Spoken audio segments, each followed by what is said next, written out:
For Marvel, I did like an Avengers. That was like the Cotton Goes to Harlem cover I did. Like I did a version of the Cotton Goes to Harlem poster. I did like two or three covers for Marvel, and I did a short stint, 2 issues of the She-Hulk series that Charles Soule wrote. My experience with, say, Marvel or DC Comics, it's one of 2 things. I gotta pay rent, right?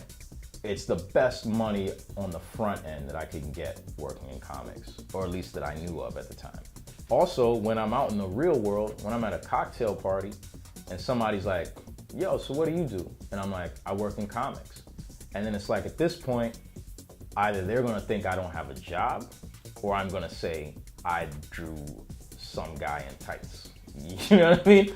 So like, that was the original draw in a weird sort of way with working for DC or Marvel. It's like, okay, if you're at a cocktail party and somebody asks you, like, first of all, you can afford to buy a cocktail, right, at the bar. And like, if somebody asks you, what do you do? It's like, I draw comics. What do you do? Do I know anything? It's like, yeah, I did a little spot in X-Men. They don't know it was only 4 pages. It carries some cultural currency. You know what I mean? And like, that is helpful for my fragile ego. You know, and the rest is, you know, I still occasionally get checks from Marvel, which is funny. Checks, but not calls. Yeah, in Kodansha, I did the Attack on Titan anthology, which was like a bunch of Western artists drawing stories in the Attack on Titan universe, which that was really fun. I got to draw Donald Trump and Robert Moses and Axel Alonso and Dan DiDio as Titans. Now I have the opportunity to be a part of a dialogue between the East and the West. It was more as like the real comics market, you know what I mean? Which is manga, like global. Their numbers are on another level from ours, right? Like, our biggest comics are kind of like periodical advertisements for movies. Their biggest comics are like, nah, they're on a whole nother level. Little story, anecdote, sidebar. When I was a kid, I was going to Pratt Institute. I came back up, I came to New York, 96, 97, seeing comics and stuff. It was a new space because like when I was in Maryland, before that, I had a friend who was into comics. And I would go with him to the comic book store. You had to drive everywhere. It's Maryland, suburbs, right? And you go to the little shop and it's like away by itself. You get in there, people playing D&D, all of this stuff, right? And I'm looking through stuff and I find maybe like a little bit of manga. I found this comic, Non, right?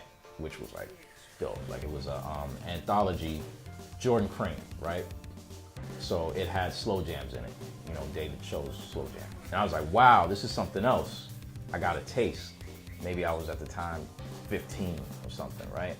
Got to college, mostly forgot about comics. Like I would read manga, manga was cool. Then I took a class with Floyd Hughes at Pratt, and he started to talk about comics. I started to meet people talking about comics again. So I got into them as an art form. But at that time, I was developing my idea of what comics was. When you hear someone talk about comics, they often, like if it's in media, they're talking about, or even, a lot of comics criticism. Exchangeably, they'll use like comics and superheroes, right?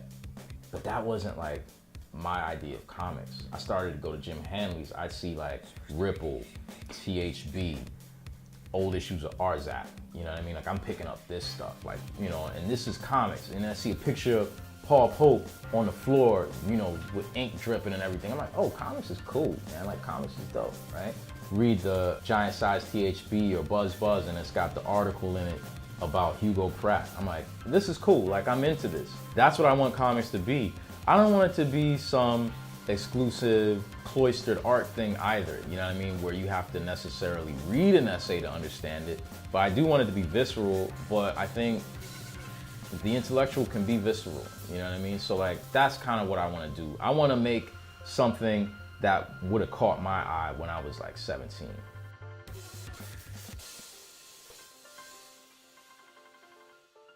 Worship me!